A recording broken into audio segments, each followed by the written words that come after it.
এল ক্লাসিকোতে Vinicius junior মেজাজ হারানোর পর উল্টাপাল্টা আচরণ করতে থাকে এবং শাভি আলোনসোকে উদ্দেশ্য করে বলতে থাকে, আমাকে সাফ করানোর সাহস হয় কিভাবে? সবসময় খালি আমাকেই সাফ করাতে হবে। মাঠে কি আর কোনো প্লেয়ার নেই? সবসময় কি শুধু আমি ভিনিসিয়াস জুনিয়র? এবং ম্যাচের পরে প্রেস কনফারেন্সে ভিনিসিয়াস জুনিয়র বলেছেন তিনি শাভি আলোনসোর থেকে ক্ষমা নিতে চান না।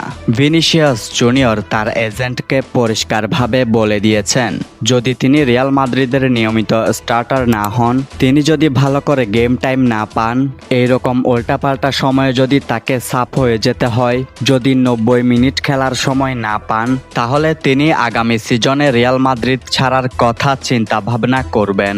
শাভি আলোনসো পড়ে গিয়েছেন চিন্তায়, তাকে সাফ করানো কি উচিত হয়েছে, কিংবা ভিনিসিয়াস জুনিয়র যে এভাবে রিয়্যাক্ট করবেন সেটা শাভি আলোনসো কখনো ভাবেনি। এল ক্লাসিকো ম্যাচের পর 2 দিনের জন্য ছুটি দিয়ে দিয়েছিলেন প্লেয়ারদের। 2 দিন ছুটি কাটানোর পর আজ অনুশীলনে ফিরেছে রিয়াল মাদ্রিদ। ভিনিসিয়াস জুনিয়র তার নিজের ভুল বুঝতে পেরেছেন। আজ অনুশীলনের সময় শাভি আলোনসো এবং পুরো দলের কাছে ক্ষমা চেয়েছেন ভিনিসিয়াস জুনিয়র। তিনি বলেছেন, ক্লাসিকোতে বদলে নেওয়ার সময় আমার প্রতিক্রিয়ার জন্য সমস্ত মাদ্রিদিস্তার কাছে ক্ষমা চাইতে চাচ্ছি, এমনকি আমার ক্লাব সভাপতির কাছেও ক্ষমা চাইতে চাই। কখনো কখনো আবেগ আমার উপর প্রভাব ফেলে এবং আমি আমার নিয়ন্ত্রণ হারিয়ে ফেলি, কারণ আমি সবসময় জিততে চাই এবং আমার দলকে সাহায্য করতে চাই। এল ক্লাসিকো আমাদের জন্য বিশেষ একটি ম্যাচ। সেই এল ক্লাসিকো ম্যাচে আমি ভালো করছিলাম, এরপর আমাকে বদলে নেওয়ার বিষয়টা আমি মেনে নিতে পারিনি।